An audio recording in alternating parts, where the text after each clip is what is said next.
सबको जय मसीह की। कितने लोग आनंदित हैं आज? Praise the lord. प्रभु यीशु मसीह के मीठे और सामर्थ्य नाम में एक बार फिर से आपका स्वागत है। आज की सुबह प्रभु की उपस्थिति में परमेश्वर जो महान और सामर्थ्य और करुणा से भरपूर है, बाइबल बताती है कि वो हमारे जीवन में अद्भुत रीति से काम करता है। आज की सुबह एक बार फिर मैं परमेश्वर के वचन से आपको उत्साहित करना चाहता हूँ और प्रभु के कलाम से मैं आज बताना चाहता हूँ। एक व्यक्ति अपने जीवन में हर एक कुछ को प्राप्त करता है और हर एक कुछ अपने जीवन में देखना चाहता है। और बाइबल बताती है, परमेश्वर के वचन में लिखा है,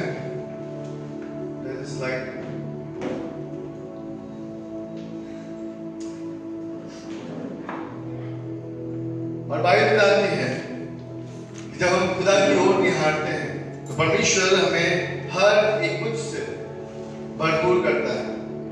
हमारे जीवन में ऐसी कोई भी घटना नहीं होती है जिसको हम अपने जीवन में ना देख पाए। परमेश्वर हर एक कुछ से हमें भरपूर करता है, लेकिन कहीं ना कहीं हम अपने पावर को हम समझ नहीं पाते कि खुदा ने हमें कौन सा सामर्थ्य दिया है। तो फिलिप्पुस से कहा, हम इनके भोजन के लिए कहां से रोटी मोल लाए। उसने ये बात उससे परखने के लिए कहा, क्योंकि वह आप भी जानता था कि वो क्या करेगा। फिलिप्पुस ने उसको उत्तर दिया,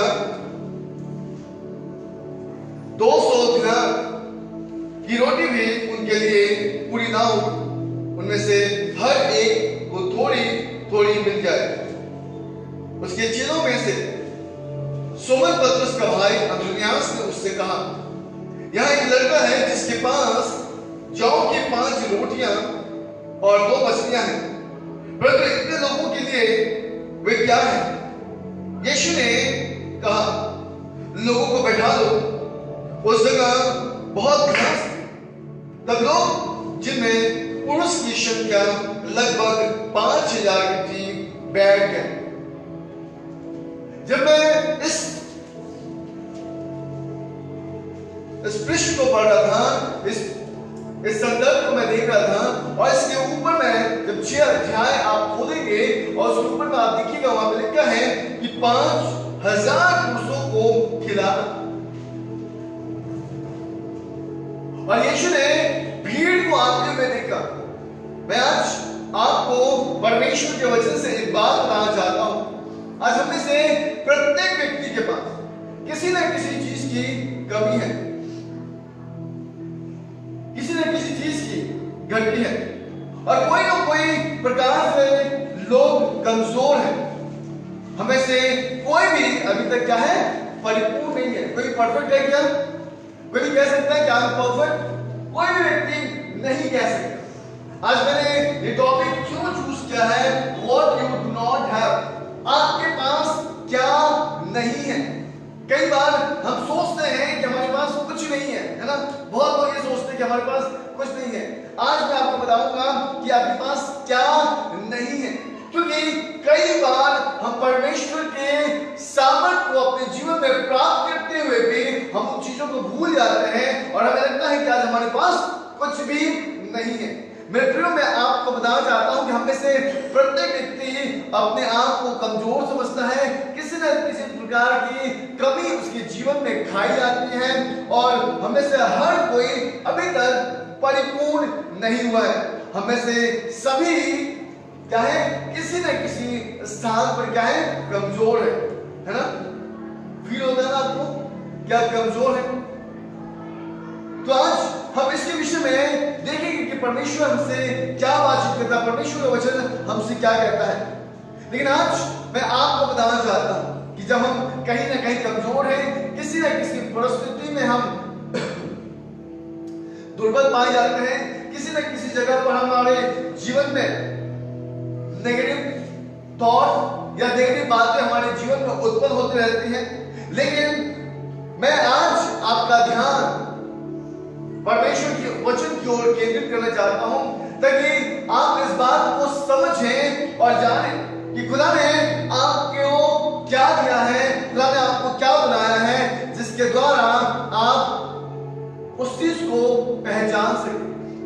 हमें से हर कोई ना अपनी सामर्थ को पहचानता है, ना ही अपनी सहायता को समझ पाता है, और ना ही अपने जीवन में किसी भी प्रकार की उपयोगिता को फील कर पाता है। और बाइबल बताती है कि जब यीशु ने अपनी आंख उठाकर एक भीड़ को अपने पास आते देखा तो फिलिप्पुस से कहा, हम इनके भोजन के लिए कहां से रोटी मोल लाए। आपको पता है कई बार हमारे जीवन में ऐसी परिस्थितियां आकर खड़ी हो जाती हैं और हमसे ये प्रश्न पूछा जाता है कि अब हमसे ये कैसे होगा। लेकिन मैं एक बात आपको बताना चाहता हूं, बाइबल बताती है जब आप लूका जिसु समाचार उसका 18 अध्याय उसके 27 भाग को आप खोलेंगे तो वहां पे प्रभु के कलाम में लिखा है कि जो बातें मनुष्य के लिए असंभव है वो परमेश्वर के लिए हालेलुया बोले यीशु मसीह की जो बातें मनुष्य के लिए असंभव है वो परमेश्वर के लिए संभव है। जब हम मत्ती जिसु समाचार उसका 19वां अध्याय और उसका 26वां भाग खोलेंगे वहां पे कितने लोग अब्राहम को जानते हैं? जब आप अब्राहम को जानते हैं तो आपने सुना होगा उत्पत्ति की पुस्तक उसके 22वें अध्याय और उसके पहले वचन को जब आप पढ़ेंगे तो परमेश्वर ने अब्राहम से क्या मांगा था? कौन बताएगा? परमेश्वर ने अब्राहम से बलिदान मांगा था। और किसके लिए मांगा था? अपने लिए मांगा था। और परमेश्वर ने क्या बलिदान मांगा था? तो बाइबल बताती है परमेश्वर ने वो बलिदान मांगा था जो एक मनुष्य के लिए असंभव है, जो एक मनुष्य कभी भी नहीं कर सकता। परमेश्वर ने अब्राहम से उसका अपना बेटा मांग लिया, मांग लिया। लेकिन जब अब्राहम से परमेश्वर ने उसके बेटे को मांग लिया तो अब्राहम के अंदर में क्या था और फिलिप्पुस के अंदर में क्या नहीं था, आज हम केवल इसके विषय में देखेंगे। क्योंकि 5000 लोगों को खिलाना किसी मनुष्य के हाथ में नहीं है। क्या संभव है? क्या शादी विवाह में हम लोगों को आमंत्रित करते तो कार्ड गिनते हैं और 100 लोगों को निमंत्रण देते हैं ना, प्रिय लोगों को। क्योंकि 100 लोग हैं, अगर पर फैमिली में 5 लोग होंगे तो कितने हो जाएंगे? इसलिए भी हम कार्ड जो है मिनिमम बनाते हैं, मैक्सिमम नहीं बनाते, क्योंकि मैक्सिमम लोग और अपने आप ही पहुंच जाते हैं, है कि नहीं? फील किया कि नहीं आपने कभी? तो आज मैं आपको खुदा का स्पर्श को फील कराना चाहता हूं। मैं आपके अंदर से उस बोझ को बाहर निकालना चाहता हूं ताकि आप परमेश्वर में और परिपूर्ण हो जाए, परिपक्व हो जाए और आप फिलिप्पुस के समान नहीं लेकिन अब्राहम के समान हो जाए।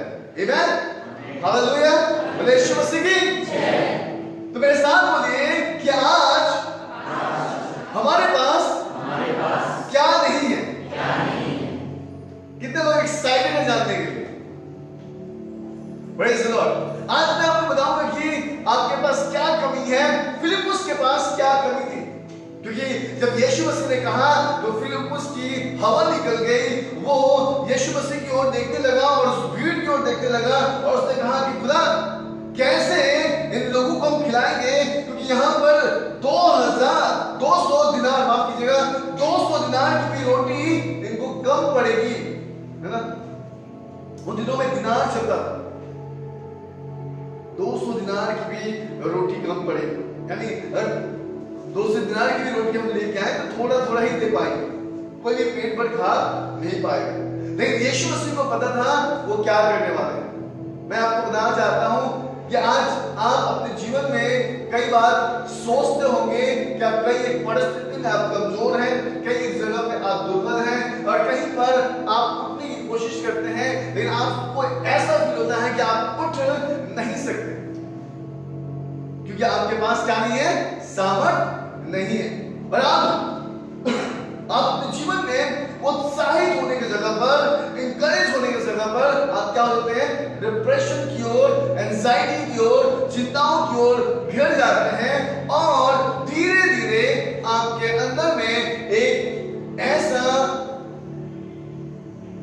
कोने में एक ऐसा घर बन जाता है जहां पर आप जब भी थोड़ा सा आपके जीवन में थोड़ी सी आंधी आती है, तूफान आती है, तो आप उस घर में दुपक के छूट जाते हैं, क्योंकि आप चिंताओं में गिर जाते हैं, आपके पास जो है समस्याएं आ जाती हैं और आपको लगता है कि आप इससे बाहर नहीं निकल सकते। लेकिन आज की सुबह मैं आपको खुदा के वचन के द्वारा उत्साहित करना चाहता हूं, क्योंकि अब्राहम के पास कुछ ऐसी बातें थी जिसके द्वारा अब्राहम ने अपने बेटे को उठाया और मोर पर्वत की ओर चला गया। लेकिन फिलिप्पुस के पास ये बातें नहीं थी। फिलिप्पुस ने ये नहीं कहा कि हाँ प्रभु, ये 5,000 क्या 10,000 है तो भी हम खिला सकते हैं, क्योंकि आप हमारे साथ हैं। हालेलुया। लेकिन फिलिप्पुस ने ये बात नहीं कही। फिलिप्पुस ने तुरंत धन की ओर ध्यान लगाना स्टार्ट कर दिया। कल आफ्टरनून में मैं प्रॉस्पेरिटी के विषय में बता रहा था, संपन्नता के विषय में बता रहा था कि एक परिवार में एक व्यक्ति जब संपन्न होता है ना, तो उसे और कुछ बातें ध्यान में आती हैं, क्योंकि वो संपन्न हो गया, सब जगह से वो कुशल है, सब जगह से वो भला है। लेकिन कहीं ना कहीं अगर आपके जीवन में आत्मिक संपन्नता नहीं है, अगर आप आत्मिक समृद्धि से नहीं बढ़ रहे हैं, आत्मिक कुशलता से नहीं बढ़ रहे हैं, इसका मतलब क्या है कि आप मेंटली दबाव में हैं, आप समझ नहीं जाते हैं क्यों तो सो रहा है। आप बताइए, जहां पर उन्हें इस बात की दुहाई देनी चाहिए कि अगर परमेश्वर हमारे साथ है तो हमारे विरोध में कौन खड़ा हो सकता है, उस जगह पर पतरस जो है यीशु मसीह को ये बातें कह रहा था, और यीशु ने उस जगह पर उनका नाम के साथ एक नाम जोड़ दिया, और वो था अल्प विश्वासी।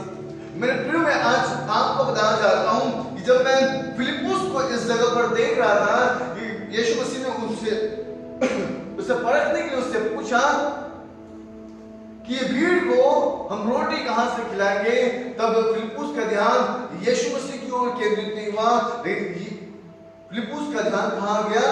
फिलिप्पुस का ध्यान धन की ओर चला गया।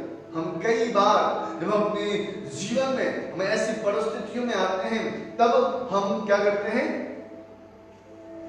हम खुदा की ओर ध्यान नहीं देते हैं, लेकिन हम अपनी परिस्थितियों की ओर ध्यान देते हैं, और परिस्थितियां क्या होती हैं? हमारे जीवन में बड़ी ही होती चली जाती है।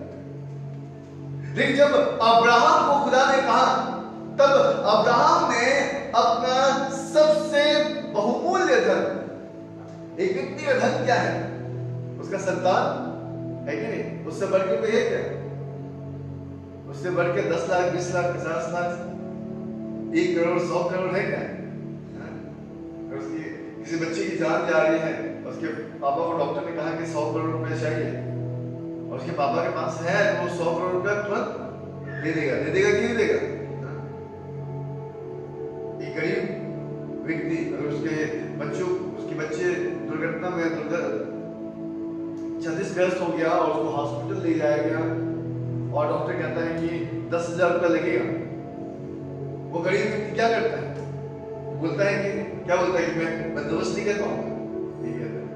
वो कहता है कि मैं बंदोबस्त करूंगा, मेरा बच्चे की जीवन की बात है। तो मैं आपको बताना चाहता हूं, यहाँ पे फिलिप्पुस धन की ओर ध्यान दे रहा था, लेकिन अब्राहम अपना बहुमूल्य धन लेकर खुदा की ओर बढ़ रहा था, क्योंकि अब्राहम के अंदर में कॉन्फिडेंस है कि उसने मुझे संतान दिया है और वही मेरे संतान का रक्षा भी करेगा। हालेलुया।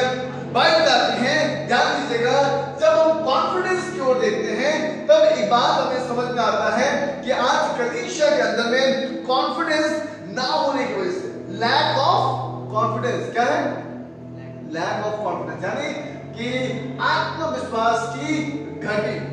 क्योंकि जब आपकी परिस्थितियां आपके जीवन में आती हैं, तब आप अपनी परिस्थितियों के साथ आप खड़े नहीं रह पाते, और आप खुदा को छोड़कर उस परिस्थिति को संभालने के लिए अपने आप को क्या करते हैं? तैयार करने लगते हैं, और वो परिस्थिति आपसे समझती नहीं है, और जब परिस्थिति समझती नहीं है, तब आप क्या करते हैं कि यीशु मसीह को छोड़, खुदा की उपस्थिति को छोड़, आप इधर उधर दौड़ लगाना आरंभ करते हैं।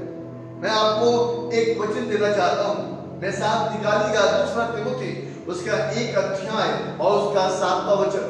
बाइबल बताती है, परमेश्वर का वचन कहता है, क्योंकि परमेश्वर ने हमें भय की नहीं पर सामर्थ और प्रेम और संयम की आत्मा दी है। परमेश्वर हमें भय की नहीं परंतु सामर्थ, प्रेम और संयम की आत्मा दी है। जब परमेश्वर हमें भय की आत्मा नहीं दिया है तो फिर जब परिस्थितियां आती हैं तो हम भयभीत क्यों हो जाते हैं?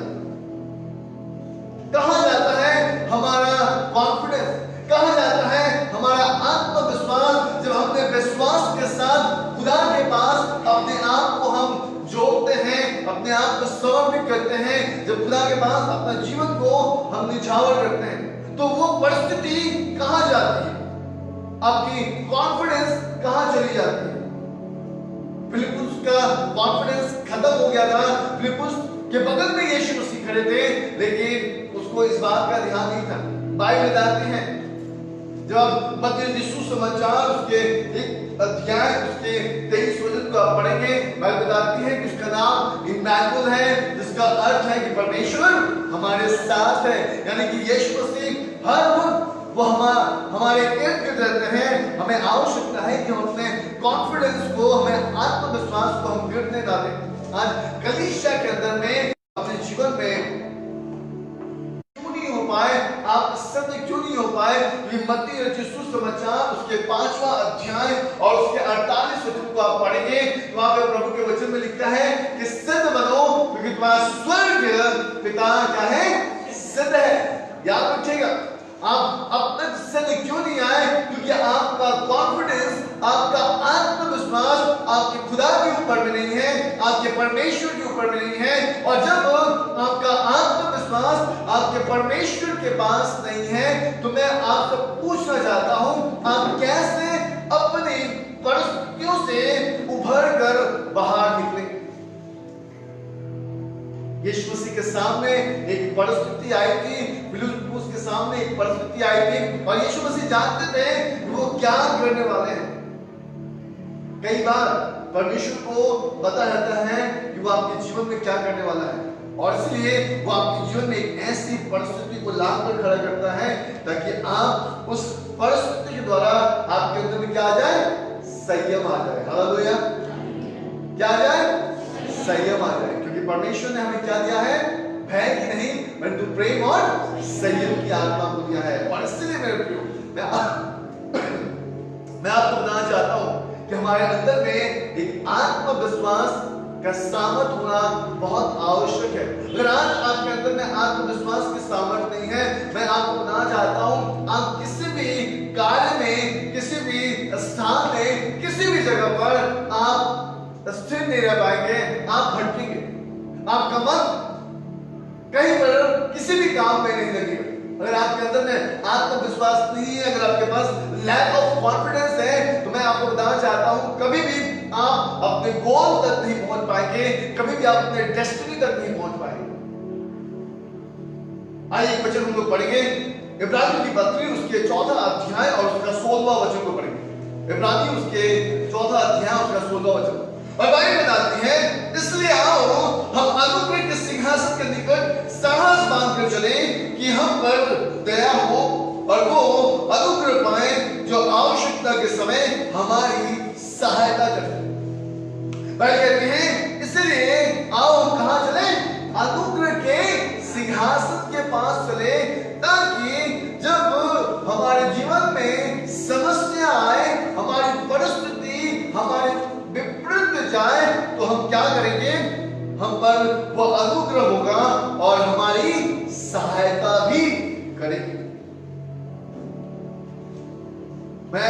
मुझे नहीं पता कि आप अपने जीवन में कितना कॉन्फिडेंस लेके चलते हैं, लेकिन मैं आज करीब 18 वर्ष से अपने जीवन में कभी ओवर कॉन्फिडेंस नहीं हुआ, लेकिन मैं हमेशा कॉन्फिडेंस पे चला कि मैं जानता हूं कि अगर आज मैं यहाँ पे हूँ तो केवल मेरे खुदा यीशु मसीह की वजह से। अगर आज मैं कहीं जा रहा हूं तो मेरा आना और जाना उसके हाथों में है, क्योंकि मैं सारा कॉन्फिडेंस उसके हाथों में रख के चलता हूं। मेरे प्रियो, इसलिए हमें आवश्यकता है कि हम उस खुदा यीशु मसीह के पास आए।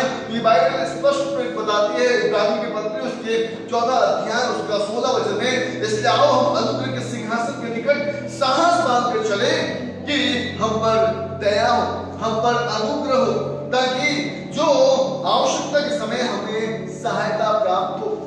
जब आपके जीवन में आवश्यकता होगा, आपको किसी मनुष्य के पास जाने की आवश्यकता नहीं।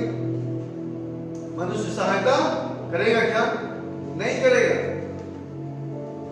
नहीं, जब आप खुदा के पास आएंगे ना, उस अनुग्रह के सिंहासन के पास आएंगे ना, आप पर दया होगी, आप पर अनुग्रह होगा।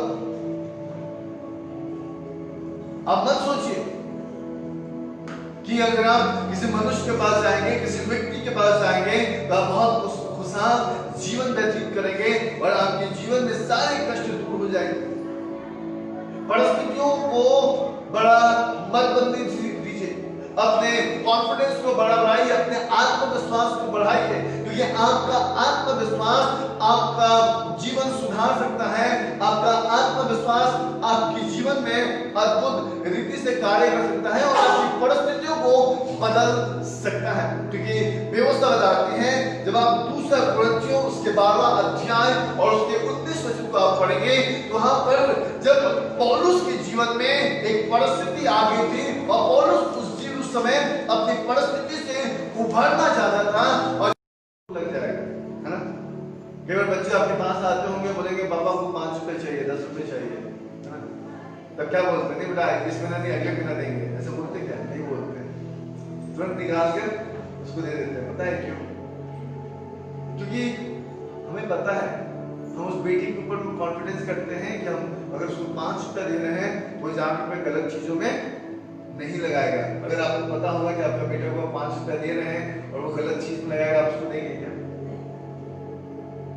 जब आपका कॉन्फिडेंस आपके जीवन में बना रहेगा तो खुदा को पता होगा ना,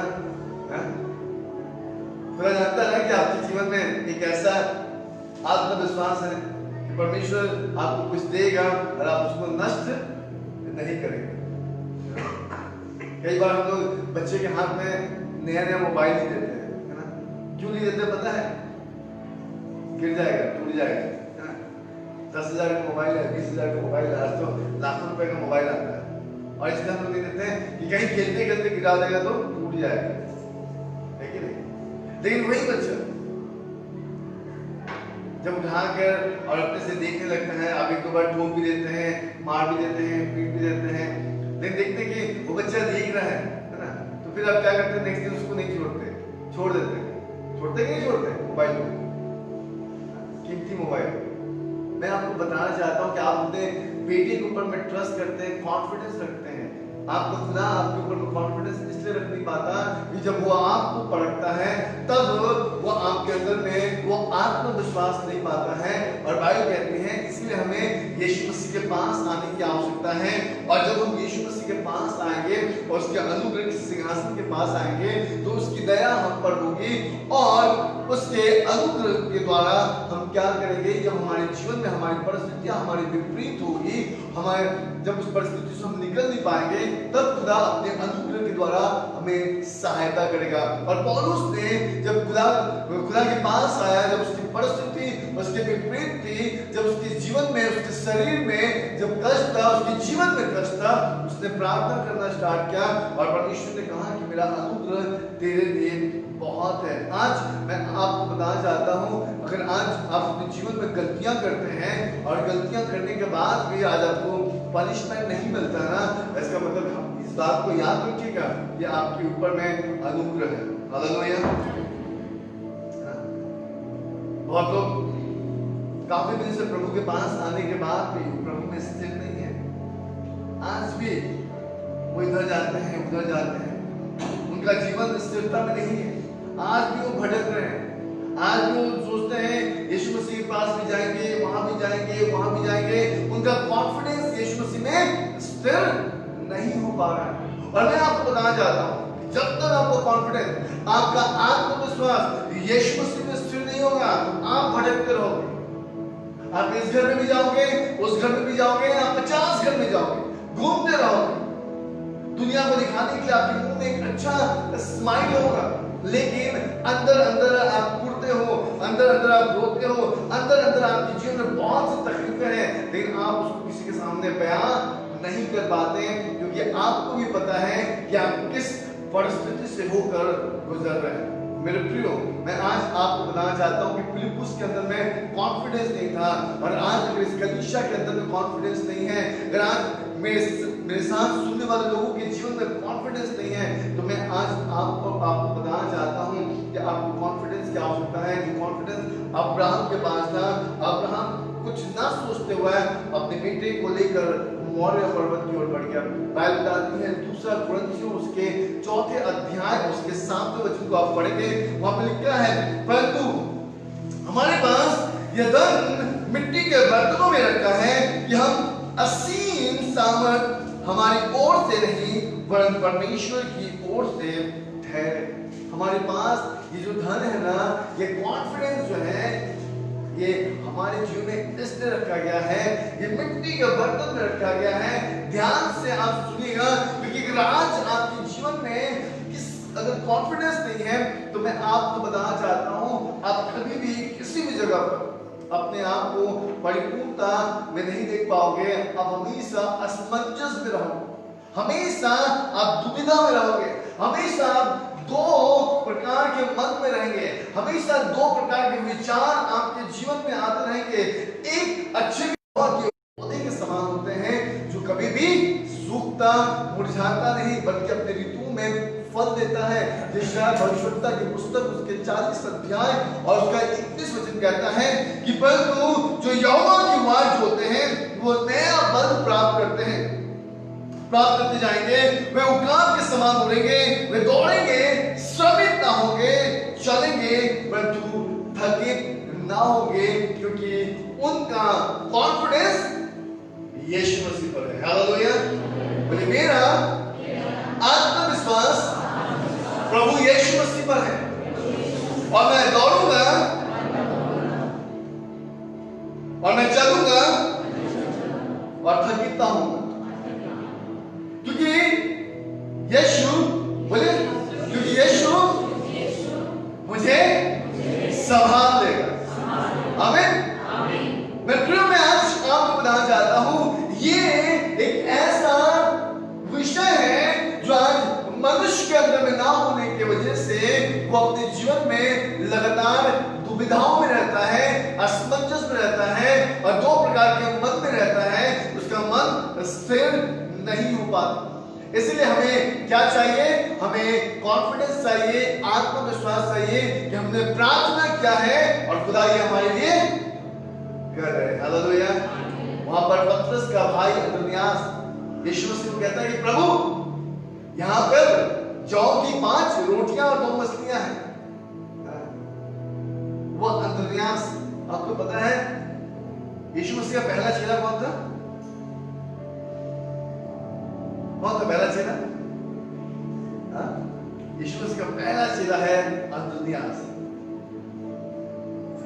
यूहन्ना के सुसमाचार उसका 1 अध्याय को आप पढ़िएगा, आपको वहां मिलेगा। यीशु मसीह का पहला चेला अन्द्रियास, याद रखिए।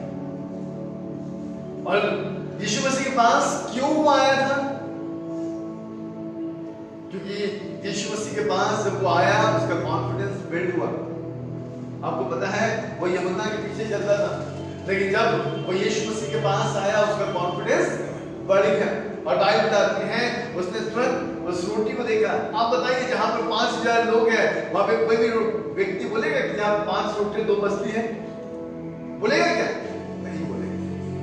कई बार परमेश्वर आपको परखता है। याद रखिए, पहला विषय आपके पास क्या होना चाहिए? बोलिए आत्मविश्वास। मेरे पास आत्मविश्वास बोले कि, क्योंकि अगर आपके पास आत्मविश्वास नहीं होगा ना, आप कभी भी विश्वास नहीं कर पाएंगे। हालेलुया। सेकंड पॉइंट पर हम जाएंगे, और सेकंड पॉइंट है जो आप देखिएगा यहां पे है लैक ऑफ फेथ। फिलिप्पुस के जीवन में क्या था? विश्वास की घटी थी। उसने यीशु में विश्वास नहीं किया, उसने किस पर विश्वास किया? धन की ओर ध्यान दिलाने लग गया, है ना? 5000 लोगों को खाना खिलाना है और उसका ध्यान धन की ओर गया। लेकिन वो यीशु मसीह के प्रभु आप हैं तो फिर आप तो 50,000 को खिला दीजिएगा, करोड़ों को खिला दीजिएगा, है ना? मिलियंस ऑफ पीपल, है ना, दुनिया में। बिलियंस है ना, बिलियंस है ना, बिलियंस सॉरी बिलियंस है ना, आई थिंक 7 बिलियंस और 8 बिलियंस ऐसे कुछ होगा, मुझे अभी याद नहीं, मैंने देखा नहीं। तो बिलियंस लोग हैं। अब सोचिए इनमें से कितने लोग होंगे जिनके पास रोजगार नहीं होगा, लेकिन खुदा बाप किसी को भी भूखा नहीं रखता है ना। बाइबल कहती है जब वो पक्षियों को जो ना बोते हैं ना काटते हैं, जब उनको खिलाता है तो हम मनुष्य उससे कहीं बढ़कर हैं। बाइबल बताती है फिलिप्पुस के पास क्या नहीं थी, उसके पास फेथ नहीं था, कि लॉस्ट ऑफ फेथ, उसके पास लैक ऑफ फेथ था, उसके पास फेथ की विश्वास की घटी थी। आज मैं आपको बताना चाहता हूं कि कलीसिया के अंदर में ये सबसे ज्यादा पाया जाता है। विश्वासियों के अंदर में सबसे बड़ी बात ये है कि विश्वास की घटी।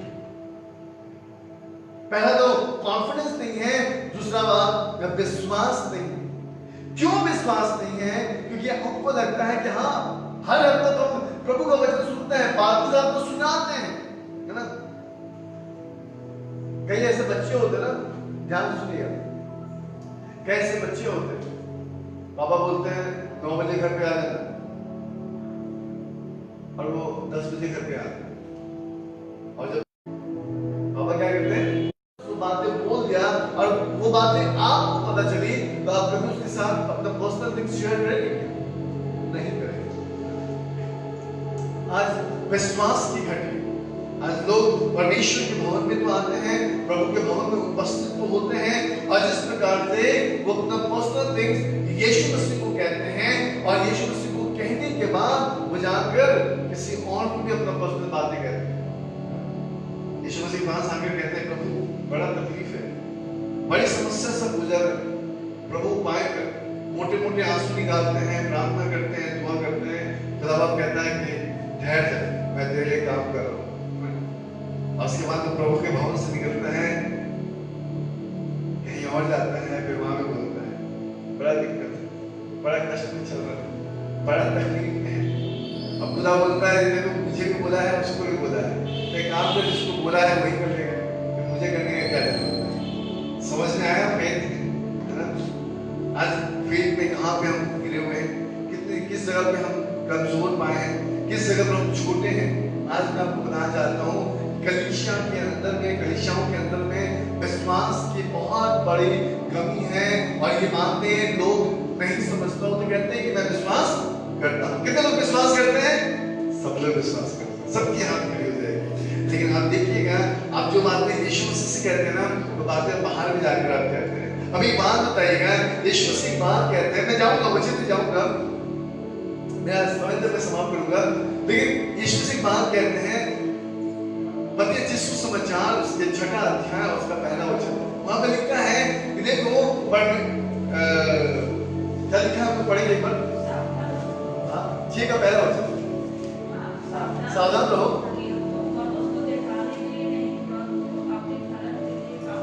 किसको दिखाने के लिए काम नहीं करना आपको? हाँ, क्योंकि अगर मनुष्य को दिखाने के लिए काम करेंगे तो क्या होगा? क्या लिखा है, बढ़िया आगे बढ़िए। बिल्कुल है ना, अगर हम मनुष्य को दिखाने के लिए कोई भी काम करेंगे तो हमें क्या मिलेगा? प्रतिफल मिलेगा क्या? नहीं मिलेगा, परमेश्वर से बिल्कुल नहीं मिलेगा, क्योंकि मनुष्य को दिखाने के लिए हम कर रहे हैं तो मनुष्य बोलेगा क्या बात है, देखो ये भाई कितना कुछ करता है ना, वाह, उसकी जयकार होती है, प्रशंसा होती है। तब प्रभु बोलता है जब तेरी प्रशंसा हो रही तो फिर मुझे उसका प्रतिफल देने की क्या जरूरत है? जब हम विश्वास से खुदा के पास आते हैं और प्रभु को अपने हृदय की बात कहते हैं, अपने अंदर की बात को परमेश्वर के पास रखते हैं, तो हमें परमेश्वर पर विश्वास करना चाहिए कि अगर हमने कहा है तो परमेश्वर क्या करेगा? हमारे जीवन में पूरा भी करेगा, द्वार भी खोलेगा। याद रखिए परमेश्वर आपकी चाहत को पूरा कर सकता है, लेकिन आपका फेथ भी तो उसके साथ होना चाहिए। हालेलुया, यीशु मसीह की जय। लेकिन आज आपके पास वो फेथ नहीं है, आप अपना अंदर की बातें आप किसी और के साथ शेयर कर रहे हैं, तो सोचिएगा कि खुदा बाप को कितना बुरा लगेगा जब आपका पर्सनल बात, आपकी फैमिली की बात जब आप एक व्यक्ति से शेयर करते हैं, अपने घनिष्ठ मित्रों से शेयर करते हैं, लेकिन वो जाकर क्या बोलता है? अपने पड़ोसी को बता देता है। आप अचानक उस घर में गए मिलने के लिए, उससे बातचीत कर रहे हैं, तो पता चला नहीं वो बातें बोल दिया यहाँ पर, आप पूरा आप बबूला होकर उसके बाद आते, तूने बातें बोल दी। बड़ी बात है। याद रखिए, हमें फेथ में बढ़ने की आवश्यकता है। आज हमारे पास किस घटी है? बोले मेरे पास, बोलिए सब लोग बोले मेरे पास विश्वास की घटी और मुझे विश्वास चाहिए। बोले प्रभु मेरे अविश्वास का उपाय कर। आमीन। परमेश्वर आपके अविश्वास का उपाय करेगा और परमेश्वर आपको विश्वास की आत्मा को देगा। जिस प्रकार यीशु मसीह विश्वास से प्रार्थना करने जाते थे, मरकुस सुसमाचार उसका 4 अध्याय और उसके 14 वचन को आप पढ़ेंगे, वहां पे लिखा है और उसने कहा तुम क्यों डरते हो? क्या तुम्हें अब तक विश्वास नहीं? तुम क्यों डरते हो? क्या तुम्हें अब तक विश्वास नहीं? हमें भी भयभीत नहीं होने की आवश्यकता है। आज हम डरते हैं, अपने जीवन में कांपते हैं और हम कहते हैं हमें क्या करो, हम क्या करो, बचा लो, कहते हैं ना। यीशु से क्या कहते हैं? तुम क्यों डरते हो? क्या तुम्हें अभी भी विश्वास नहीं? हम जब प्रभु के भवन में आई थी, उसने कहा कि प्रभु अगर तू मुझे संतान देगा, इस संतान को मैं तुझे ही सौंप दूंगी। आपको पता है जब उसने अपनी उस वाचा को पूरा किया, परमेश्वर ने उसके बेटे को क्या किया? बहुत बड़ा भविष्यवक्ता बना दिया। इसका नाम था सैमुएल भविष्यवक्ता। हालेलुया। मेरे प्रियो, मैं आज आपको बताना चाहता हूँ, बाइबल बताती है कि अगर आज आपके अंदर में विश्वास की घटी है, तो मैं एक बात आपको बताना चाहता हूँ कि आप ध्यान से यीशु मसीह की ओर देखिए और फिर पूछिए कि क्या अभी भी हमें विश्वास की कमी होने की आवश्यकता है? एक बार क्रूस की ओर निहारिए और देखिए कि जिस क्रूस पर यीशु मसीह ने अपना जीवन आपके लिए दे दिया, क्या अभी भी आपके अंदर में विश्वास की कमी होनी चाहिए? क्या आपकी परिस्थिति हिलती है, आप भी हिल जाते हो? कैसे आपका जीवन शैली है, कैसा आपका फेथ है, किस प्रकार से अभी भी जो लोग घर में बैठे हुए हैं, जो अभी भी आज चर्च नहीं आए, मैं उनसे पूछना चाहता हूं कि कैसा उनका विश्वास है कि वो भी यीशु मसीह को अपना पूरा जीवन नहीं दे पाए। फिलिप्पुस यीशु के पास खड़ा था और उसके अंदर में एक सबसे बड़ी बात घटी थी और वो है विश्वास। आज मेरे प्रियो, मैं आपको बताना चाहता हूं, अगर आज आपके अंदर में विश्वास की घटी है, मैं आपको सच कहना चाहता हूं, आप अपने जीवन में सबसे बड़ी विषय को अपने जीवन से निकाल बाहर कर रहे हैं। और मैं एक बात बताना चाहता हूं, केवल परमेश्वर के पास आने से, केवल एक दिन खुदा के पास आने से, केवल परमेश्वर के त्योहारों में प्रभु के पास आने से, पर्व मनाने के समय प्रभु के पास आने से परमेश्वर आपके जीवन की परिस्थितियों को नहीं बदलेगा। लेकिन मैं आपको बताना चाहता हूं कि हर पल ये विश्वास है ना, हर पल, हर दिन बढ़ने की आवश्यकता है। व्यवस्था बताती है मत्ती सुसमाचार उसके 8वां अध्याय और उसके 26 वचन को आप पढ़ेंगे। उसने उनसे कहा, हे अविश्वासी, क्यों डरते हो? उसने उठकर आंधी और पानी को डांटा और सब शांत हो गया। याद रखिए, अभी भी अगर आप अल्प विश्वास में जी रहे हैं, तो मैं आपको बताना चाहता हूं कि आपको हमेशा एक व्यक्ति की आवश्यकता होगी जो आपके लिए प्रार्थना करे और आप परिस्थितियों से उभरे। अभी भी आपके अंदर में विश्वास की घटी है, अभी भी आपके अंदर में विश्वास की लड़ियां नहीं बन पाई हैं। आपको अपने अंदर में विश्वास की लड़ियां बनाने की आवश्यकता है। आपको अपने आप को परमेश्वर के सम्मुख लाकर खड़ा करने की आवश्यकता है। बाइबल बताती है, लूका सुसमाचार उसका 8वां अध्याय और उसके 25 वचन को आप पढ़ेगा, वहां पे प्रभु के वचन में लिखा है, और उसने उनसे कहा, तुम्हारा विश्वास कहां था? पर वे डर गए और अचंभित होकर आपस में कहने लगे, ये कौन है जो आंधी और पानी को भी डांटता है, आज्ञा देता है और वे उसकी मानते भी हैं? ये कौन है? याद रखिए, बाइबल कहती है ये कौन है? तो मैं आज आपको बताना चाहता हूं, ये खुदा है जो एक लौता पुत्र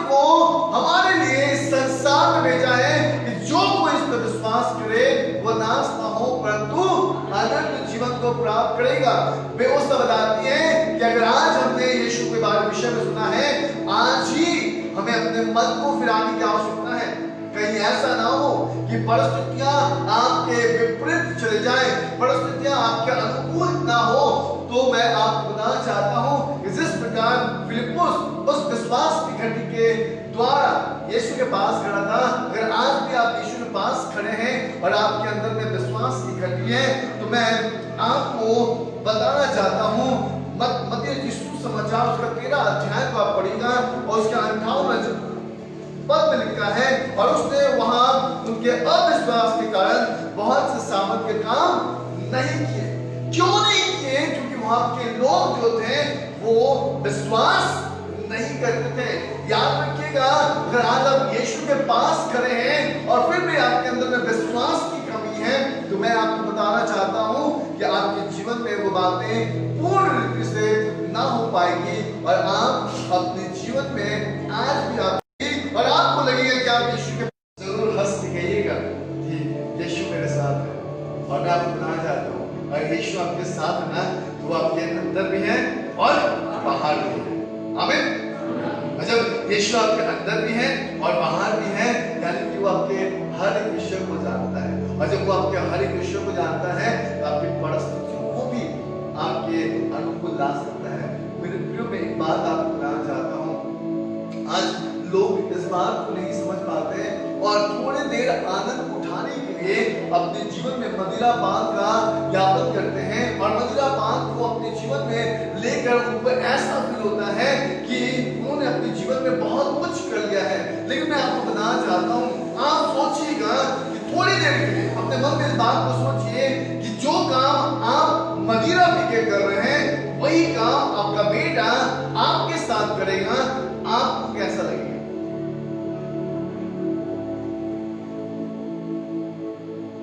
सोचिएगा। अगर आज भी आपके अंदर में अविश्वास की आत्मा पाई जाती है और आप संसार की बातों के द्वारा आप आनंदित होते हैं, तो मैं एक बात आपसे पूछना चाहता हूं कि आप यीशु मसीह के पास जब आप आते हैं तो कैसे फिर से अपने हृदय को आप यीशु के पास सौंप देते हैं? क्योंकि मैं एक बात आपको बताना चाहता हूँ, एक वचन को हम लोग पढ़ेंगे, मरकुस उसका 6 अध्याय उसका 6 वचन को, और वहां पे लिखा है, और उसने उनके विश्वास पर आश्चर्य किया और चारों ओर से गांव के उपदेश करता फिरा।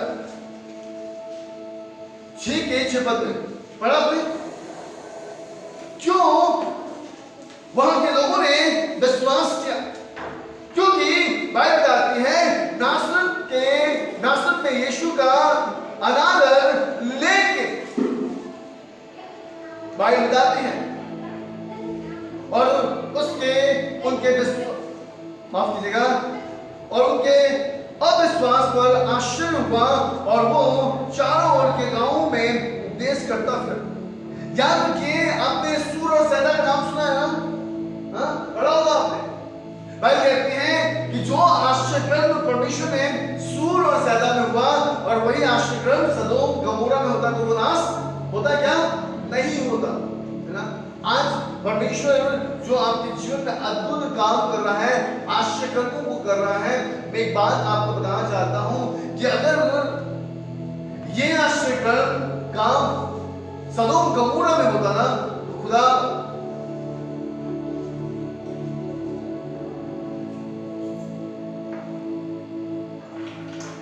नहीं, लेकिन उस जगह पर एक अद्भुत काम हो। आपने निन्वे का नाम सुना है, वहां पे एक भविष्यवक्ता को भेजा गया, और उस भविष्यवक्ता ने कहा कि मैं निन्वे नहीं जाऊंगा क्योंकि वहां के लोग नहीं बदलेंगे। वो तर्शीश को चला गया, और बाइबल बताती है कि वो तर्शीश को तो चला गया, लेकिन परमेश्वर से लौटा कर निन्वे लेकर आया। लेकिन वहां पे जब प्रचार हुआ ना, बाइबल बताती है, क्या पुरुष, क्या स्त्री, क्या बच्चे, जानवर भी वहां पर उपवास करके प्रार्थना में लगे थे। बाइबल बताती है पूरा निन्वे उपवास में था। सब लोग डांट ओढ़कर उपवास में लगे थे कि वो देश नाश ना होने पाए। आज कोविड जो है लगातार फिर से न्यूज आप सुन रहे होंगे बढ़ रहा है ना? आज कितने लोग कोविड के लिए प्रार्थना करते हैं, कितने लोग। मेरे प्रियो, मैं आज आपको बताना चाहता हूं कि आज की कलीसियाओं में अविश्वास की आत्मा काम कर रही है। जिस प्रकार यीशु मसीह नासरत में रहते थे ना, हाँ, यीशु नासरी कहलाता था कि नहीं कहलाता था? आप सुन सकते हैं क्या?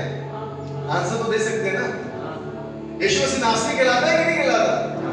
क्यों नासरी कहलाता है? क्योंकि वो नासरत में रहता था, है ना?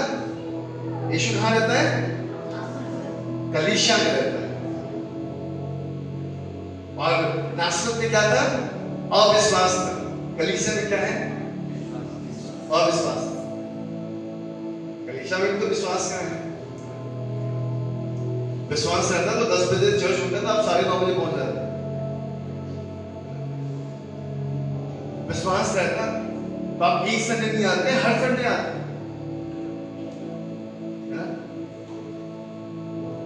पता है क्यों? क्योंकि उससे मेरी प्रजा नाश हो रही है। मेरे प्रियो, मैं आपको बताना चाहता हूं, आज अगर आपके पास परमेश्वर का नॉलेज नहीं है तो मैं आपको बताना चाहता हूं, आप नष्ट होंगे। आपको कोई ना कोई आकर भरमाएगा, कोई ना कोई आकर आपको गलत दिशा की ओर ले जाएगा और आपको लगेगा कि वो पथ अच्छा है और आप उधर जाने लगोगे। ये मैं आपको बताना चाहता हूं, यीशु मसीह छोड़ और कोई उपाय नहीं। क्योंकि प्रेरित की पुस्तक उसका 4 अध्याय उसका 12 वचन में लिखा है, ना तो स्वर्ग में और ना तो पृथ्वी पर दूसरा ऐसा कोई नाम नहीं जिसके द्वारा हमारे जीवन में उद्धार हो जाए। हालेलुया। बाइबल कहती है कि मेरे ज्ञान के नाम से मेरी प्रजा नाश हो गई। फिलिप्पुस के पास ज्ञान नहीं था, वो यीशु के साथ रहता था, लेकिन इस बात को भूल जाता था यीशु मसीह कर सकता है। यीशु ने बहुत आश्चर्य कर्मों को किया है। अब सोचिएगा कि जब काना नगरी में गए थे तो काना नगरी में शादी के विवाह में कितने लोग होंगे? और पहले शादी का कार्ड चलता था क्या? हाँ, नहीं चलता था। पहले के टाइम में नगाड़ा होता था, ढोल पिटता था और अनाउंसमेंट हो जाता था कि फलाने के घर में विवाह है, गांव के सब लोगों को वहां पहुंचना है ना? और उस दिन सबके घर में चूल्हा बंद रहता था, सब लोग वहां पहुंच जाते थे खाना खाने। उस लोग को लेके भी साथ में आते हैं, है ना? ध्यान से सुनिए। बाइबल बताते हैं कि मेरे ज्ञान के ना होने से मेरी प्रजा नाश हो गई। आज लोगों के पास ज्ञान की कमी है। आज अब तक वो यीशु मसीह को जान नहीं पाए, चाहे वो 5 साल से आए, 10 साल से आए, खुदा के पास कितने भी पुराने आए। क्योंकि अगर आज वो पुराने होकर अगर खुदा को जान देते ना, तो मैं आपको कहना चाहता हूँ कि वो अपने जीवन में कभी भी पीछे नहीं जाएगा। जो यीशु को जानता है वो हमेशा आगे आगे चलता है। चलता है कि नहीं चलता? 12 चेले हमेशा, यीशु से बहुत चेले थे, आपको पता है? लेकिन ये 12 चेले सब समय यीशु के साथ साथ रहते थे, यीशु को जानते थे। और जब यीशु को जानते थे और यीशु के साथ साथ चलते थे, तो मैं आपको बताना चाहता हूँ यही कारण था कि 12 चेले जो थे उन्होंने पूरे संसार में धूम मचा दिया, पूरे संसार में खुदा के कलाम को बांट दिया।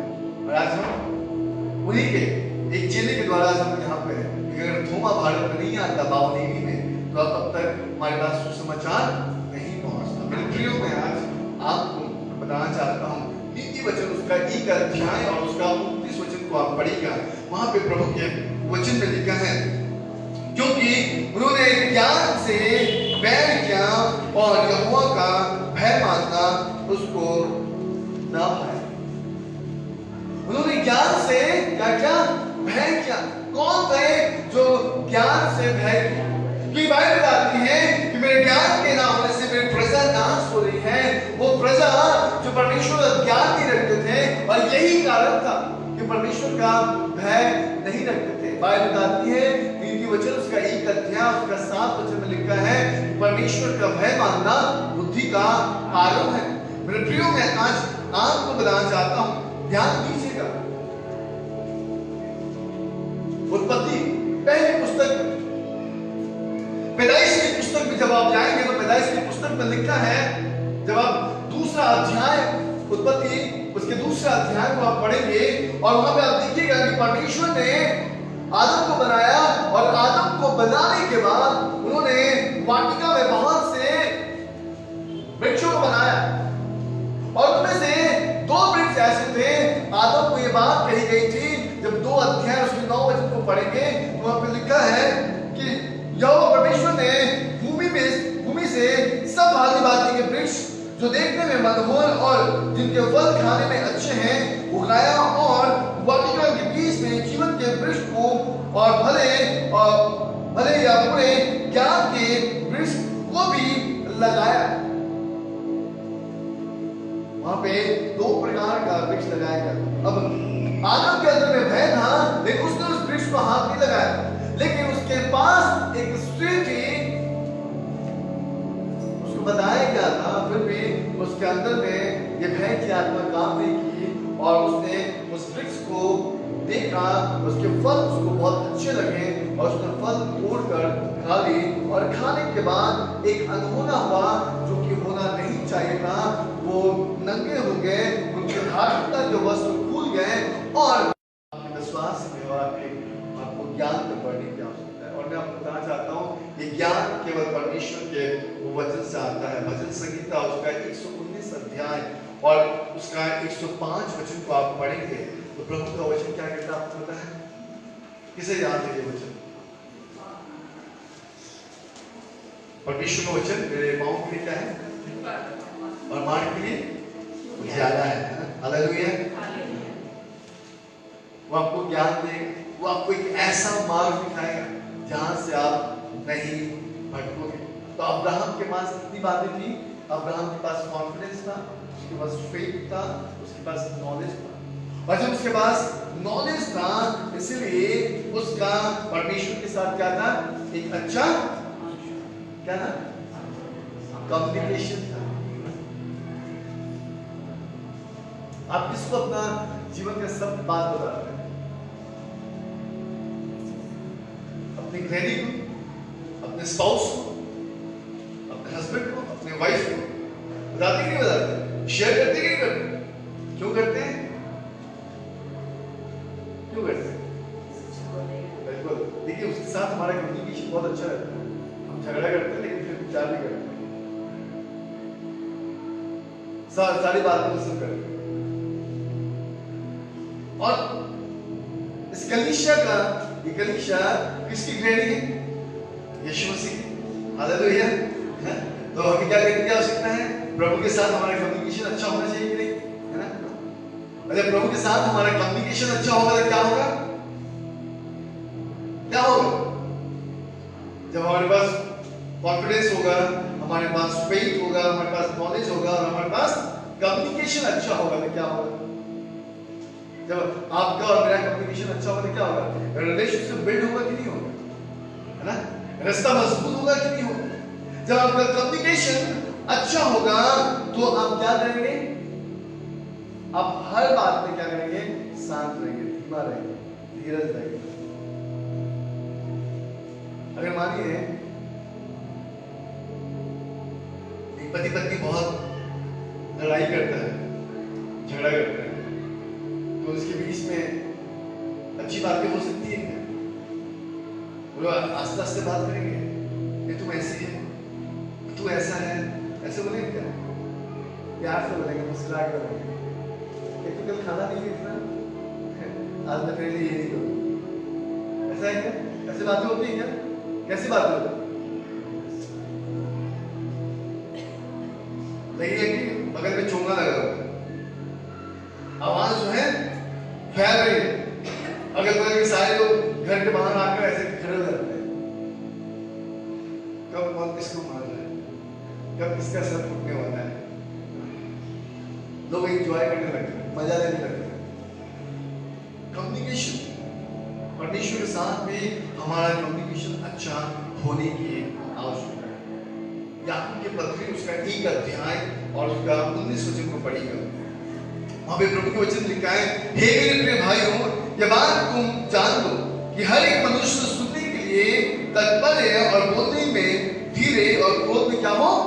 धीमा हो। सुनने के लिए तत्पर है, बोलने में धीरे और क्रोध में धीमा हो। क्योंकि जब आपका कम्युनिकेशन खुदा के साथ होगा ना, तो मैं आपको बताना चाहता हूँ, आपका फेथ, आपका कॉन्फिडेंस और आपका नॉलेज, ये 3 बात आपके जीवन में क्या करेगी? आपके कम्युनिकेशन को स्ट्रॉन्ग करेगी। और जब आपका कम्युनिकेशन अर्थात आपका संचार है ना, क्या बोलेंगे उसको? कम्युनिकेशन को हिंदी में संचार बोलेंगे ना? और कुछ बोल सकते हैं क्या? और कोई वर्ड है क्या? मार भी बोल सकते हैं, और मुझे कोई याद नहीं आ रहा है, कोई भी बता दे। जो भी हो कि प्रभु के साथ एक अच्छा वार्तालाप है ना, परमेश्वर के साथ एक अच्छा वार्तालाप अगर आपके बीच में हो रहा है, सोचिएगा आप लगातार प्रभु के साथ बातचीत करते हैं तो आपका कॉन्फिडेंस भी बिल्ड है, आपका फेथ भी बिल्ड है, आपके पास नॉलेज भी है। इसका मतलब है कि आप अच्छे मार्ग में जा रहे हैं। यीशु कहते हैं कि मार्ग, सत्य और जीवन मैं ही हूँ, यानी कि आप एक ऐसा मार्ग में जा रहे हैं जहां पर परिस्थिति आपके विपरीत जाने से भी परिस्थिति आपके अनुकूल हो जाएगी, परिस्थिति आपके समान हो जाएगी और आप भटकना नहीं पड़ेगा। आपके जीवन में कोई ऐसी बात नहीं होगी और आप क्या होंगे, आप बोलने में क्या होगा।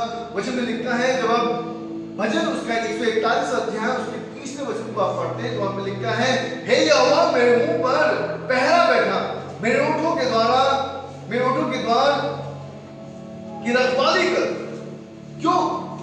क्योंकि आज हमारे पास क्या नहीं है? क्या नहीं है? नॉलेज नहीं है, हमारे पास ज्ञान नहीं है। दाऊद क्या कहते हैं? कहते हैं कि हे प्रभु मेरे मुंह पर पहरा लगा और मेरे ओठों पर क्या कर? रखवाली कर। याद रखिएगा, आज हमें खुद से, मैं भी एक समय बहुत गाली दिया करता था, मैं भी एक समय में बहुत बदतमीज किस्म का इंसान हुआ करता था, मैं भी एक समय में बहुत उधम मचाया करता था। मैंने अपनी कई टेस्टिमनी भाई गौतम के साथ शेयर भी की है, उनको बताया कि मैंने एक मित्र के साथ उनकी बातचीत भी करवाई और उनको बताया कि मेरा पहले का जीवन कैसा था, लेकिन अब के जीवन में कितना परिवर्तन है। ये मैं नहीं कहूंगा, जो मेरे साथ लोग थे वो कहते हैं, वो बताते हैं। मैं बताऊंगा तो झूठ भी हो सकता है ना, लेकिन जब मेरे मित्र बताएंगे, मेरे लोग बताएंगे, तब आपको यकीन होगा कि पहले के इस व्यक्ति के अंदर में आज इस व्यक्ति के अंदर कितना परिवर्तन क्यों है। क्योंकि मेरे पास मेरा खुदा है और बाइबल बताती है जिसके पास खुदा रहता है उसके जीवन में अद्भुत काम उत्पन्न होने लगते हैं, उसके पास कॉन्फिडेंस आ जाता है, उसके पास फेथ आ जाता है, उसके पास नॉलेज आ जाता है, उसका कम्युनिकेशन स्किल बहुत अच्छा होने लगता है। और इसीलिए जब ये चार बातें अगर आपके जीवन में नहीं है तो मैं आपको बताना चाहता हूं, आपको आखिरी पांचवी बात करने की आवश्यकता है। आप खुदा के साथ समय व्यतीत करने की आवश्यकता है। You have to spend time with God. अगर आप परमेश्वर के साथ समय व्यतीत करना आरंभ करेंगे तो मैं आपको बताना चाहूंगा, ऑटोमेटिक आपके अंदर में क्या आने लगेगी? कॉन्फिडेंस आने लगेगा, ऑटोमेटिक आपके अंदर में फेथ उत्पन्न होने लगेगा, ऑटोमेटिक आपके अंदर में नॉलेज आने लगेगी और आपका कम्युनिकेशन स्किल अच्छा होगा क्योंकि आप खुदा के साथ समय बिता रहे हैं। हालेलुया। कितने लोग खुदा के साथ समय बिताएंगे? आइए मेरे साथ देखिए, मैं आज से यीशु मसीह की उपस्थिति में, यीशु मसीह की उपस्थिति में अपना समय व्यतीत करूंगा। आमीन। क्योंकि जब आप खुदा के साथ अपना समय व्यतीत करने लगेंगे तो बाइबल बताती है, मत्ती रचित सुसमाचार उसका 14 अध्याय उसके 23 वचन में, वह लोगों को विदा करके प्रार्थना करने को अलग पहाड़ पर चढ़ गया और सांझ को वो वहां अकेला था। यह व्यक्ति कौन था? तो बाइबल बताती है ये यीशु मसीह थे। जब लोग यीशु मसीह के पास आते थे, यीशु उनके लिए चिन्ह और चमत्कार करता था, भूखों को खाना खिलाता था, तकलीफों जिनके पास परिस्थितियां खराब होती थी उनकी परिस्थितियों को अच्छा करता था और फिर कहां चला जाता था? प्रार्थना करने के लिए अकेला चला जाता था, है ना? मैं तो हमेशा एक बात जानता हूं, मैं हमेशा इस बात को अपने जीवन में स्मरण करता हूं कि जैसा मेरा बाप है वैसे ही बेटा होना चाहिए, जैसा खुदा है वैसा ही उसके बंदों को भी होना चाहिए। कितने लोग ये करते हैं? जब यीशु मसीह प्रार्थना करते चला जाता है, अगर हम भी खुदा के साथ समय व्यतीत करने लगे, हम यीशु के साथ समय व्यतीत करने लगे, हमारे पास कॉन्फिडेंस आने लग जाएगा, हमारे पास फेथ इनबिल्ड हो जाएगा, हमारा कॉन्फिडेंस इनबिल्ड हो जाएगा, हमारा नॉलेज इनबिल्ड हो जाएगा, हमारे पास कम्युनिकेशन स्किल्स बिल्ड हो जाएंगे। आज बहुत लोग अपने जीवन में एक लैंग्वेज को लेकर बहुत नर्वस हो जाते हैं जब इंटरव्यू फेस करना रहता है। क्यों? क्योंकि उनका कम्युनिकेशन स्किल नहीं है, क्योंकि उनके पास वो एनवायरनमेंट नहीं है। लेकिन मैं आपको बताना चाहता हूँ, जब आप खुदा के पास रहेंगे ना, आपके पास ऑटोमेटिक डिवाइन एनवायरनमेंट हो जाएगा। हालेलुया। जब आपके पास स्वर्गीय वातावरण हो जाएगा, जब आप स्वर्गीय वातावरण के बीच में जब आप खुदा के साथ समय व्यतीत करेंगे, तो ये बातें आपके जीवन में उत्पन्न होने लगेगी। और जैसी ये बातें उत्पन्न होने लगेगी, आपका कॉन्फिडेंस भी बढ़ने लगेगा। लेकिन बाइबल बताती है, देख मैं तेरे कामों को जानता हूँ। जब भी आप खुदा के पास आएंगे ना, वो कहेगा कि देख मैं तेरे कामों को जानता हूँ, तेरे धीरज को जानता हूँ, मैं जानता हूँ तेरे परिश्रम को जानता हूँ। लोग कहते हैं कि हम इतना परिश्रम करते हैं, लेकिन हमारे हाथों में कुछ भी नहीं बचता। और अंत के समय में, महीने के अंत के समय में हमारे हाथ इतनी तंगी हो जाती है कि हम गिरजा भी आने के लिए सोचने लगते हैं, हम प्रभु के पास आने के लिए सोचने लगते हैं। मेरे प्रियो, मैं आपको बताना चाहता हूँ, खुदा के पास आने के लिए किसी भी चीज की आवश्यकता नहीं। खुदा के पास आने के लिए हृदय की आवश्यकता है, और उस हृदय को तैयार करने के लिए आपको खुदा को सब कुछ समर्पित करने की आवश्यकता है, अर्थात अपना समय खुदा के साथ व्यतीत करने की आवश्यकता है। मैं आपको बताना चाहता हूं कि जब आप खुदा के साथ अपना समय आप व्यतीत करेंगे ना, आपके जीवन में आत्मविश्वास के साथ साथ विश्वास और ज्ञान और आपका वार्तालाप की जो कम्युनिकेशन स्किल है वो बेहतर होने लगेगी। और परमेश्वर आपकी परिस्थितियों को जानते हुए भी आपकी विपरीत परिस्थिति को आपके अनुकूल लेकर आएगा, और आप अपने जीवन में उन सामर्थ्य के कामों को आप देख पाएंगे।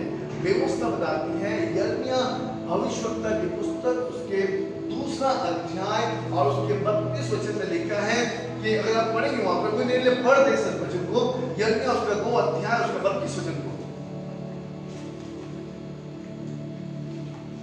जल्दी से पढ़े। क्या कोई कुंवारी अपना श्रृंगार या दुल्हन अपनी साज सामग्री भूल सकती है? देखिए कितनी बड़ी बात लिखी है कि क्या कुमारी और श्रृंगार या दुल्हन अपनी सजावट भूल सकती है क्या? क्या एक लड़की, एक कुमारी लड़की या एक दुल्हन अपने श्रृंगार के सजावट को कभी भूल सकती है क्या? फिर भी मेरी प्रजा ने मुझे युगों से भुला दिया है। बाइबल बताती है, परमेश्वर कहते हैं कि देखो मेरी प्रजा ने क्या किया, मुझे क्या किया है, जोर से बोलिए, बाइबल बताती है, परमेश्वर के वचन में लिखा है,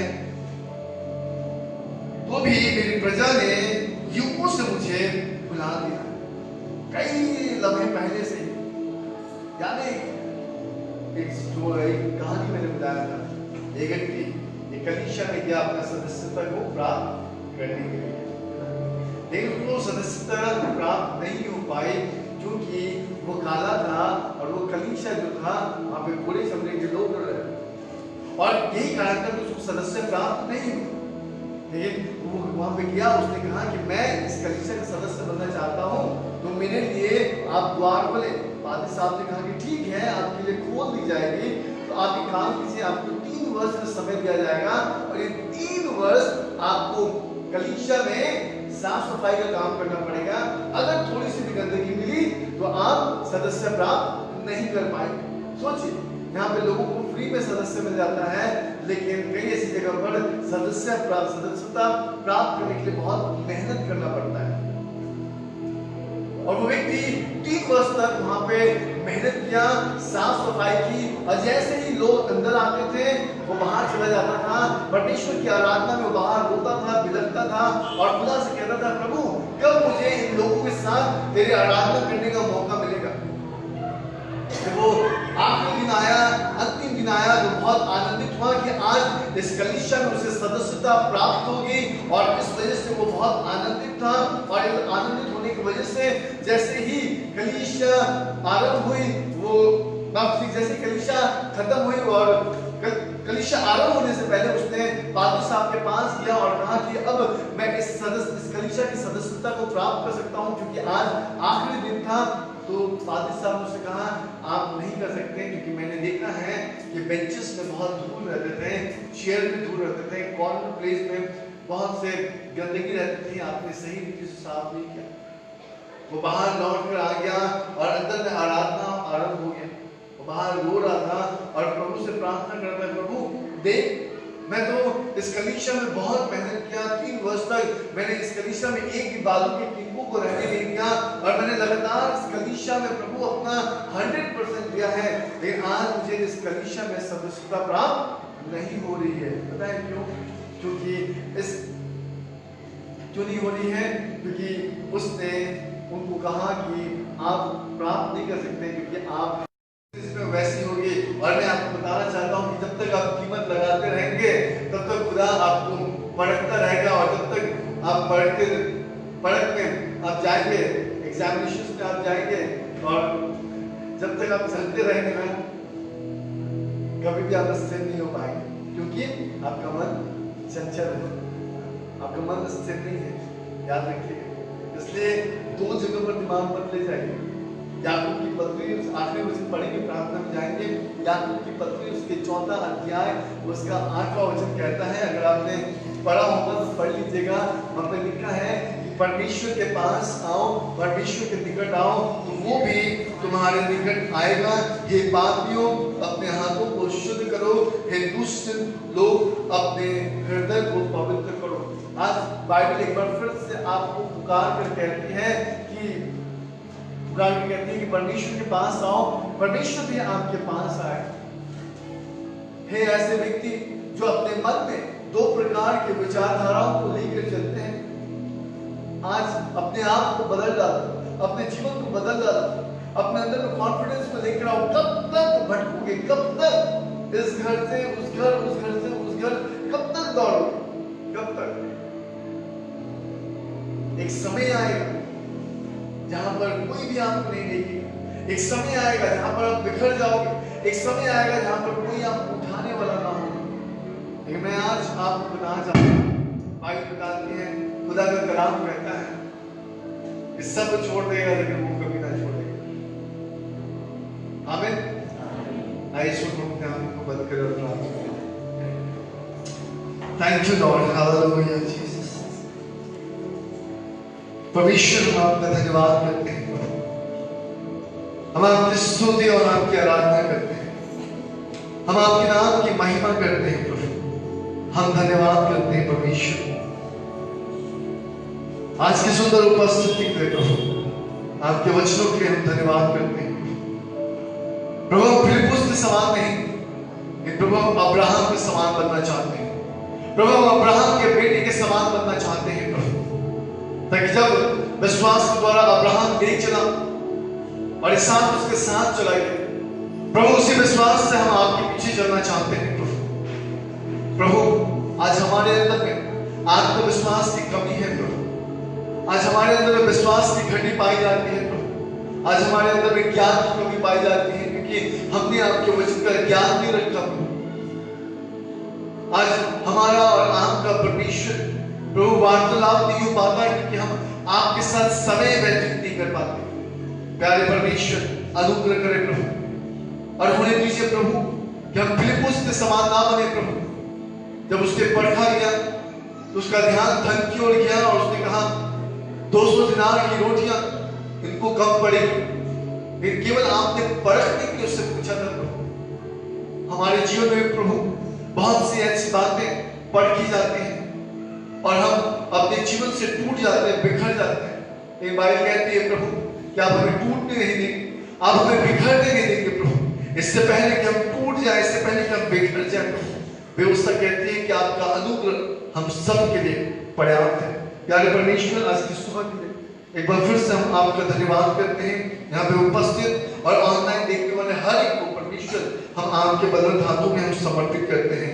यीशु नासरी के नाम से प्रार्थना करते हैं प्रभु, इस कलीसिया के ऊपर में और जितने भी लोग देख रहे हैं प्रभु, हर एक के प्रभु आत्मविश्वास को आप बढ़ाइए, विश्वास की आत्मा को दीजिए प्रभु, नॉलेज की आत्मा को दीजिए प्रभु, उनके अंदर परमेश्वर एक अच्छा कम्युनिकेशन स्किल्स को उत्पन्न कीजिए प्रभु, और परमेश्वर हमें दीजिए कि प्रभु वो आपके साथ परमेश्वर समय स्पेंड करने पाए और इसके द्वारा आपकी महिमा होने पाए। तारे परमेश्वर प्रार्थना करते हैं हर एक उस व्यक्ति के लिए जो अपने जीवन में दुर्बल है, कमजोर है, बीमार है, और परमेश्वर किसी न किसी बीमारी से ग्रसित है, खुदावा अपने हाथों को बढ़ाकर उनके जीवन को स्पर्श करे, छुटकारे और चंगाई से आप भर देगा, ताकि खुदावा आपकी महिमा और आपकी प्रशंसा होने पाए। धन्यवाद करते हैं और इस प्रार्थना को उद्धारकर्ता प्रभु यीशु मसीह के नाम से मांगते हैं, सुनिए स्वर्गराज में ग्रहण कीजिए, आमीन। जय